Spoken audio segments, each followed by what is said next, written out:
آج اماں مجھے ڈاکٹر کے پاس لے کر گئی تھی۔ ڈاکٹر نے میری طبیعت کے بارے میں جو بات اماں سے کہی وہ سنتے ہی اماں کے چہرے کا رنگ بدل گیا۔ وہ فوراً مجھے گھر لے آئی۔ ان کی آنکھوں میں میرے لیے شدید غصہ نظر آ رہا تھا۔ جب میں گھر پہنچی تو اماں بھابھی کو لے کر کمرے میں گئی۔ میں نہیں جانتی تھی کہ اب میرے ساتھ کیا ہونے والا ہے۔ میں خاموشی سے سمٹ کر ایک کونے میں بیٹھ گئی اور مستقبل کے بارے میں عجیب و غریب خیالات میرے ذہن میں گردش کرنے لگے۔ تھوڑی ہی دیر گزری تھی کہ بھابھی کمرے سے باہر نکل آئیں۔ ان کی آنکھوں میں آنسو تھے۔ وہ میری جانب حقارت بھری نظروں سے دیکھ رہی تھیں۔ میں ان کی آنکھوں میں پھیلی بے یقینی اور حیرت کو بالکل سمجھ نہیں پا رہی تھی۔ میں نہیں جانتی تھی اب میرے ساتھ کیا ہونے والا ہے۔ تقریباً شام کے 7 بج رہے تھے۔ بھابھی نے مجھے لال دوپٹہ اوڑھا اور بولی، جلدی سے تیار ہو جاؤ، آج تمہارا نکاح ہے۔ میری آنکھیں حیرت سے پھٹی کی پھٹی رہ گئیں۔ میں ان کا منہ تکنے لگی تھی۔ مجھے کچھ سمجھ نہیں آ رہا تھا کہ آخر اماں نے بھابھی کو ایسا کیا کہہ دیا کہ اس طرح اچانک میری نکاح کی باتیں ہونے لگیں۔ میرے ساتھ اتنا بڑا ظلم کیسے ہو سکتا تھا؟ میری زندگی ایسے کٹہرے میں کھڑی تھی کہ میں نہیں جانتی تھی میرے ساتھ کیا ہو رہا ہے۔ بھابھی کی آنکھوں میں مجھے اپنے وجود کے لیے حقارت ہی حقارت نظر آ رہی تھی۔ آج بھابھی کے بھائی سے میرا نکاح ہو رہا تھا۔ تھوڑی ہی دیر بعد میرا حارث سے نکاح ہو گیا۔ شادی کی پہلی رات تھی۔ میں لال جوڑے میں بیٹھی اس کا انتظار کر رہی تھی۔ جیسے ہی وہ کمرے میں داخل ہوا اور میری جانب بڑھا، مجھ پر پہلی نظر پڑتے ہی اس نے ماشاء اللہ کہا اور پھر آہستگی سے میرے پاس آ کر بیٹھ گیا۔ انتہائی حلیم طبیعت کا مالک شخص تھا۔ مجھے والہانہ انداز سے دیکھ رہا تھا۔ میرا دل اس کی معصومیت اور سادہ دلی پر آنسو بہا رہا تھا۔ میری جانب دیکھتے ہوئے بول رہا تھا، آج میرے دل کی دعا قبول ہو گئی ہے۔ میں ہمیشہ اللہ سے دعا کیا کرتا تھا کہ وہ میرے حق میں تمہیں لکھ دے۔ میری دعا اتنی جلدی قبول ہو جائے گی میں تو یہ سوچ بھی نہیں سکتا تھا۔ اس کے ہر لفظ پر چاشنی اور محبت کی مٹھاس کھلی ہوئی تھی، مگر میرے اندر کا قرب مجھے ماضی کی یادوں میں بار بار الجھا رہا تھا۔ میرا نام فرضی عائشہ ہے۔ میں ایک دائمی طبقے سے تعلق رکھتی تھی۔ ہمارے گھر میں امی اور ایک میرا بھائی تھا۔ میرے بھائی کی شادی پھپھو کی بیٹی سے ہوئی تھی۔ ہم دونوں اچھی دوستیں ہوا کرتی تھیں۔ ہمارے خاندان میں وٹے سٹے کی شادی کا رواج تھا۔ اسی لحاظ سے میرا رشتہ بھی بھابھی کے بھائی سے طے ہو چکا تھا، مگر ہم دونوں ابھی چھوٹے تھے اور پڑھ رہے تھے، اسی لیے ہماری شادی میں ابھی دیر تھی۔ مگر حارث اور میں ایک دوسرے کو پسند کرتے تھے۔ میں اور آسیہ ایک ہی کالج میں پڑھتے تھے۔ ہماری بچپن کی دوستی تھی۔ میں کالج کی لائق ترین طالب علم ہوا کرتی تھی۔ آسیہ اور میں مل کر محنت کیا کرتے تھے۔ آسیہ کا تعلق ایک بڑے ذمہ دار گھرانے سے تھا۔ اس کا بھائی ہی روز اسے کالج لینے بھی آتا اور اسے چھوڑنے بھی آتا۔ کبھی ہمیں کہیں جانا ہوتا تو اس کا بھائی ہی ہمیں لے جایا کرتا۔ اس کا نام ملک احتشام تھا۔ ملک احتشام ہمیشہ مجھے بڑی گہری نظروں سے دیکھتا۔ اس کی نگاہوں سے مجھے وحشت سی محسوس ہوتی۔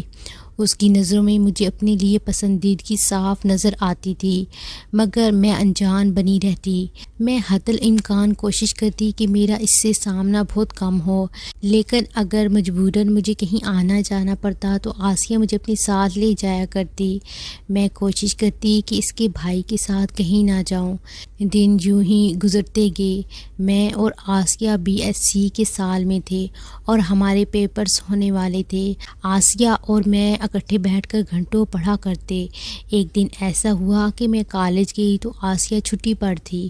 پہلے ایسا کبھی نہیں ہوا تھا کہ وہ چھٹی کرے اور مجھے پتہ نہ ہو، مگر پھر میں نے سوچا کہ شاید مصروف ہوگی یا اچانک چھٹی کرنا پڑ گئی ہوگی۔ پھر اگلے روز بھی ایسا ہی ہوا اور 5 دن تک وہ کالج نہیں آئی۔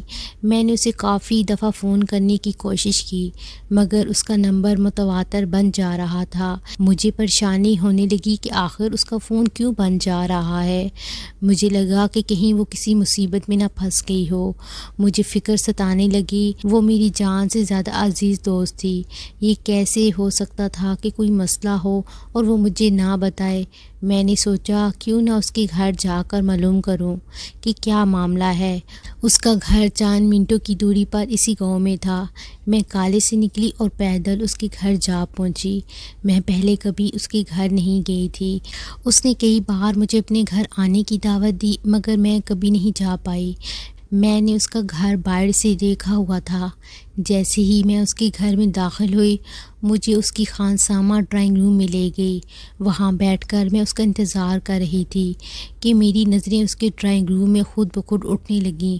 وہ صرف کمرہ نہیں تھا، ایک محل نما ڈرائنگ روم تھا جس کی ہر چیز بے انتہا خوبصورت تھی اور نفاست کے ساتھ سجائی گئی تھی۔ میں ابھی انہی سوچوں میں گم تھی کہ اچانک ایک شناسا سا چہرہ میرے سامنے ابھرا۔ وہ کوئی اور نہیں ملک احتشام تھا۔ اس کا چہرہ مجھے دیکھتے ہی کھل اٹھا مگر میں اسے دیکھ کر سہم گئی۔ میں نے فوراً ڈرتی ڈرتی آواز میں پوچھا، میں آسیہ کا پتہ کرنے آئی تھی، بہت دنوں سے وہ کالج نہیں آئی۔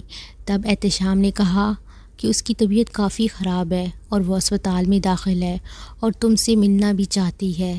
میں اس کی بات سن کر بے حد پریشان ہو گئی کیونکہ آج سے پہلے آسیہ کبھی اتنی بیمار نہیں ہوئی تھی۔ چودھری احتشام نے مجھے کہا، چلو میں تمہیں اس کے پاس لے چلتا ہوں۔ مجھے اس وقت کچھ سمجھ نہیں آ رہا تھا کہ مجھے کیا کرنا چاہیے۔ میں خاموشی کے ساتھ اس کے ساتھ چل پڑی کیونکہ مجھے بھی آسیہ کی بیماری کا سن کر اور اسے دیکھ کر دکھ اور بے چینی ہو رہی تھی۔ میں پریشانی کے عالم میں ملک احتشام کی بڑی سی گاڑی میں بیٹھ گئی اور گاڑی سڑک پر دوڑنے لگی۔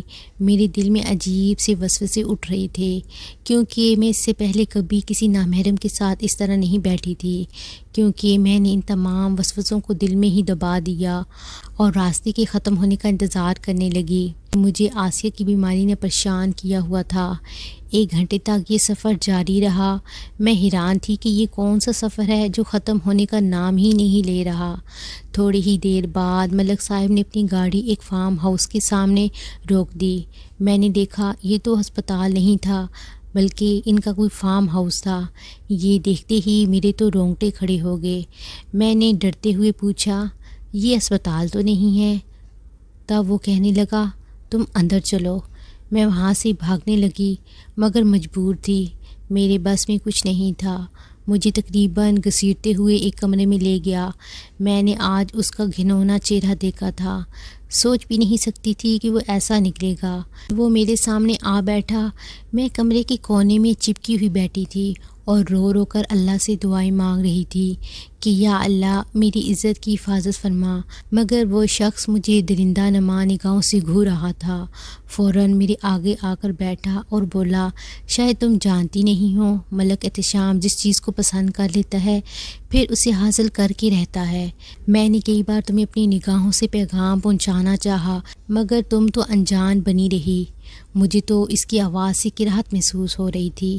میں نے اس سے اللہ کے واسطے دے کر کہا، مجھے جانے دو، میرے گھر والے میرا انتظار کر رہے ہوں گے۔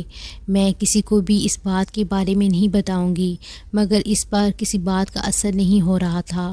تھوڑی دیر کے بعد جب میں اس کے فارم ہاؤس سے نکلی تو میرے پاس کچھ نہیں بچا تھا۔ وہ مجھے اپنی ہی گاڑی میں واپس کالج چھوڑ آیا۔ اب مجھے وہاں ایک عجیب اجنبیت سی محسوس ہونے لگی۔ میں جو تھی وہ نہیں رہی تھی، مجھے خود سے نفرت ہو رہی تھی۔ سمجھ میں نہیں آ رہا تھا کہ گھر والوں کا سامنا کیسے کروں گی۔ کمرے میں بند ہو کر میں خوب روئی تھی۔ اگلے دن میں طبیعت کی خرابی کا بہانہ بنا کر کالج نہیں گئی۔ جس دن میں گئی اسی دن آسیہ بھی کالج آئی تھی۔ اس نے بتایا، ہم لوگ دوسرے گاؤں میں کسی کی شادی پر گئے تھے، وہاں پر سگنل کا مسئلہ تھا، اسی لیے میں بتانا بھول گئی تھی۔ اس کی بات پر مجھے بہت تکلیف ہوئی کیونکہ یہ صرف میں اور میرا اللہ ہی جانتا ہے کہ اس کے اس طرح بغیر بتائے اتنے روز غائب رہنے پر مجھے کتنی بڑی مصیبت کا سامنا کرنا پڑا، مگر میں خاموش رہی۔ میں نے آسیہ کو کوئی بات نہیں بتائی۔ چند دن گزرے تھے، میری طبیعت خراب ہوئی تو اماں مجھے ڈاکٹر کے پاس لے کر گئی۔ ڈاکٹر نے بتایا کہ میں ماں بننے والی ہوں۔ یہ الفاظ سنتے ہی اماں کے پیروں سے زمین نکل گئی۔ میرے پاس تو کہنے کو کچھ نہیں تھا۔ میرا رشتہ میرے بھابھی کے بھائی سے طے ہو چکا تھا۔ بھابھی نے اماں سے کہا، ابھی اپنے گھر والوں سے کہو کہ وہ عائشہ کا نکاح کر کے اس کی رخصتی کروا لیں، ورنہ میں تمہیں طلاق دلوا دوں گی۔ یہ سن کر بھابھی کی آنکھیں بھر آئیں۔ وہ روتی ہوئی آنکھوں سے باہر آئی۔ انہوں نے اپنے گھر والوں کو بھی اس نکاح کے لیے منوا لیا۔ اسی روز موقع ملتے ہی دوپہر کے وقت میں پچھلے دروازے سے چودھری احتشام کے گھر گئی۔ آسیہ تو کالج تھی۔ میں نے طبیعت کی خرابی کی وجہ سے چھٹی کی تھی۔ میں نے اس کے گھر کے ملازم سے کہا کہ چودھری صاحب کو بلوا دیں۔ تھوڑی دیر کے بعد نوکر نے مجھے اندر جانے کا کہا۔ جیسے ہی میں اندر گئی، میرا اتنے دنوں کا ضبط ٹوٹ گیا۔ جی چاہا کہ اس شخص کا منہ نوچ لوں یا اس کے جسم سے اس کی روح نکال لوں۔ کاش یہ میرے بس میں ہوتا، مگر میں مجبور تھی۔ میں نے اس کے منہ پر رپورٹس ماری اور اس کے سامنے ہاتھ جوڑ کر کہا کہ مجھے قبول کر لو، میں تمہارے بچے کی ماں بننے والی ہوں۔ اس نے میری جانب انجان نگاہوں سے دیکھا، جیسے میں کوئی گھٹیا عورت ہوں جو اس سے بھیک مانگ رہی ہوں، مگر اس نے مجھے دھتکار دیا۔ شاید وہ ان مردوں میں سے تھا جو ایک عورت کو اپنے پاؤں کی جوتی سمجھتے تھے۔ اس نے تو اپنے بچے کو بھی اپنا ماننے سے انکار کر دیا۔ میری آنکھوں سے آنسو بہہ رہے تھے۔ اپنا کرب بیان کرنے کے لیے الفاظ نہیں مل رہے تھے۔ میں نے اسے اللہ کے واسطے دیے، مگر وہ کوئی بات نہیں سن رہا تھا۔ اس نے مجھے یہاں تک کہہ دیا کہ میں تم جیسی عورت کو کبھی منہ لگانا پسند نہیں کرتا۔ تمہیں گھر میں رکھنا دور کی بات ہے، بہتر ہے کہ تم یہاں سے چلی جاؤ، ورنہ میرے نوکر تمہیں دھکے دے کر گھر سے نکالیں گے۔ میں کرب سے چیخنے لگی، مگر وہ خباثت بھری نگاہوں سے دیکھتا ہوا مڑ گیا۔ میں نے روتے ہوئے آسمان کی جانب دیکھا۔ آنسوں کی 2 لڑیاں میرے گالوں سے لٹک رہی تھیں۔ میں نے آسمان کی جانب دیکھتے ہوئے اسے بد دعا دی، ملک احتشام، تم کبھی خوش نہیں رہ سکو گے، اس گناہ کا صلہ تمہاری نسلیں بھگتیں گی۔ میری یہ بات وہ سن چکا تھا، مگر اس نے مڑ کر دیکھنا گوارا نہیں کیا۔ وہاں سے نکل کر میں سیدھا اپنے گھر آ گئی۔ شام کو میرا نکاح ہو گیا۔ اب میں حارث کی دلہن بنی بیٹھی تھی۔ شادی کے چند ماہ بعد ہی اللہ نے مجھے بیٹے کی نعمت سے نواز دیا۔ میرا شوہر اس بارے میں کچھ نہیں جانتا تھا، نہ ہی میں اسے بتانا چاہتی تھی، کیونکہ میں نہیں چاہتی تھی کہ میرا شوہر مجھ سے بدگمان ہو۔ میرا بیٹا پیدائش کے وقت جسمانی طور پر تھوڑا کمزور تھا، مگر ماں کو تو اپنی ہر اولاد ہی ہیرا لگتی ہے۔ حارث بھی اسے بے پناہ محبت کرتا، مگر حارث کی بہن اسے حقارت سے دیکھتی۔ وہ بھی سچائی کسی کو نہیں بتا سکتی تھی، کیونکہ وہ جانتی تھی اگر اس نے سچائی بتائی تو میرا تو گھر خراب ہوگا، ساتھ میں اس کا سہاگ بھی قائم نہیں رہے گا۔ یہی تو ہوتا ہے وٹے سٹے کی شادیوں میں۔ خیر، دن بہت اچھے گزر رہے تھے۔ میں نے اپنے بیٹے کا نام عثمان رکھا۔ عثمان کو پیدا ہوئے تقریباً ابھی 3 ماہ ہوئے تھے کہ میں پھر سے امید سے ہو گئی۔ اس بار میری بیٹی پیدا ہوئی تھی۔ اس کے بعد بھی 2 بیٹیاں ہوئیں۔ میرا بیٹا ان تینوں بیٹیوں سے عمر میں کم لگتا، کیونکہ وہ جسمانی لحاظ سے کمزور تھا۔ میں اپنے بچوں اور شوہر کے ساتھ ایک کامیاب زندگی گزار رہی تھی، اسی لیے میں اللہ کا لاکھوں بار شکر ادا کرتی، مگر میری بھابھی عثمان سے بالکل پیار نہیں کرتی تھی۔ وہ صرف میری بیٹیوں سے محبت کرتی تھی۔ یہ دیکھ کر میرا دل چھلنی ہو جاتا۔ میرا جی چاہتا میں پوچھوں کہ آخر اس بچے کا کیا قصور ہے، مگر میں جانتی تھی وہ میرے ہی کردار پر انگلیاں اٹھائیں گی، اسی لیے میرے سوالات جھاگ کی طرح بیٹھ جاتے۔ تقریباً 5 سال گزر گئے۔ میں اپنے تمام بچوں کو لے کر پارک جاتی۔ ایک روز میں اپنے بچوں کو پارک لے کر گئی تو وہاں اچانک ہی میری ایک عورت سے ملاقات ہو گئی۔ وہ پوری طرح سے سیاہ لباس میں لپٹی ہوئی تھی۔ آتے ساری اس نے میرے ہاتھ میں ایک کاغذ تھما دیا۔ میں اس کی طرف ٹکر ٹکر دیکھنے لگی، مگر وہ کاغذ تھما کر واپس مڑ گئی۔ میں نے کاغذ کھول کر دیکھا تو میرا پورا جسم لرز گیا۔ اس پر لکھے الفاظ پڑھ کر مجھے لگا جیسے کسی نے مجھے ڈھیروں مٹی تلے دفن کر دیا ہو۔ اس پر لکھا تھا، اس نمبر پر مجھ سے رابطہ کرو، اگر نہیں کیا تو انجام کی ذمہ دار تم خود ہوگی۔ نیچے اس کا نام درج تھا، وہ ملک احتشام، جس کے تمام تر ملازم کو پس پش ڈال کر میں ایک پرسکون زندگی گزار رہی تھی۔ مجھے لگا ایک بار پھر وہ میری زندگی کو جہنم بنا دے گا۔ میں اپنے بچوں کو وہاں سے لیتی تقریباً بھاگتی ہوئی اپنے گھر گئی۔ میں بہت زیادہ خوف میں مبتلا تھی۔ مجھے سمجھ نہیں آ رہا تھا کہ اب یہ شخص مجھ سے کیا چاہتا ہے۔ میری شادی کو 5 سال گزر چکے تھے۔ میں اپنی زندگی ہرگز برباد نہیں کرنا چاہتی تھی۔ اسی سوچ کے تحت ایک رات جب حارث اپنی نائٹ ڈیوٹی پر گئے، میں نے ہمت کر کے اس سے رابطہ کیا، کیونکہ اس کے علاوہ میرے پاس اور کوئی راستہ نہیں تھا۔ میں نے اسے کال کی تو ایک بھاری آواز نے فون اٹھایا۔ یہ وہی ملک احتشام تھا جس کے لہجے میں کبھی رعونت ہوا کرتی تھی۔ میں نے کہا، تم مجھ سے کیا چاہتے ہو؟ کیا تم نے میرے لیے پہلے کم مشکلات پیدا کی ہیں جو اب اور برباد کرنا چاہتے ہو؟ کہنے لگا، مجھے تم سے ضروری بات کرنی ہے، صرف ایک بار مجھ سے مل لو۔ میرا دل تو چاہا فون فوراً بند کر دوں، مگر پھر نہ چاہتے ہوئے بھی اس کی بات ماننا پڑی۔ میں اپنے شوہر کو کچھ نہیں بتانا چاہتی تھی، اسی لیے اسے ایک قریبی ہوٹل میں بلا لیا۔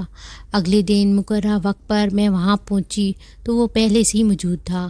مجھے اسے دیکھتے ہی شدید غصہ آیا تھا، مگر میں نے اپنے جذبات پر قابو رکھا۔ مجھے دیکھ کر وہ مسکرانے لگا۔ آج وہ وحشی اور ہوس سے بھرپور ملک احتشام نہیں لگ رہا تھا، اس کی آنکھوں میں کچھ اور تھا جو میں اس وقت نہیں جان پائی تھی۔ اس کے حال احوال جاننے کے بعد وہ فوراً ہی مدعے پر آ گیا اور کہنے لگا، عائشہ، مجھے تمہاری بددعا لگی ہے۔ میں نے 3 شادیاں کی مگر اللہ نے مجھے ایک بھی بچے سے نہیں نوازا۔ پچھلے 5 سالوں میں ایک دن بھی ایسا نہیں جو میں نے خوشی سے گزارا ہو۔ مجھے لگتا ہے تمہاری آہ لگ گئی ہے۔ میں اس کا چہرہ خاموشی سے دیکھ رہی تھی، سمجھ میں نہیں آ رہا تھا اسے کیا کہوں۔ تبھی اس نے میری آنکھوں میں دیکھا اور بولا، جب تم میرے پاس سے واپس گئی تھی تو تب تم ماں بننے والی تھی نا؟ اب مجھے میرا بچہ چاہیے۔ اگر تم نے مجھے وہ بچہ نہ دیا تو میں تمہاری رپورٹس تمہارے شوہر کو دکھا دوں گا۔ تمہارا راز جسے تم اپنے سینے میں دبا کر بیٹھی ہو وہ فاش ہو جائے گا، اور اس کے بعد جو کچھ ہوگا اس کی ذمہ دار تم ہوگی۔ اس کی باتیں سن کر میری روح کانپ گئی۔ ایک ماں کے لیے اس کی اولاد ہی اس کی جگر کا ٹکڑا ہوتی ہے، کوئی اپنا جگر کاٹ کر کیسے دے سکتا ہے؟ اچانک مجھے یہ یاد آیا کہ واقعی جب میں اسے اس بچے کے بارے میں بتانے گئی تھی تو رپورٹس میں وہیں پھینک آئی تھی۔ اس نے کہا، میں جانتا ہوں میری بیٹی ہوئی تھی، میں پارک میں تمہارے سب بچوں کو دیکھ چکا ہوں۔ تب مجھے خیال آیا، میرا بیٹا شروع سے ہی اپنی عمر سے کم لگتا ہے۔ بڑی بیٹی پلوشہ 3 سال کی تھی مگر لگتی 5 سال کی تھی۔ میں اپنی بیٹی کو اس کے حوالے کیسے کر سکتی تھی؟ احتشام کی باتیں سن کر میری آنکھوں سے آنسو گرنے لگے۔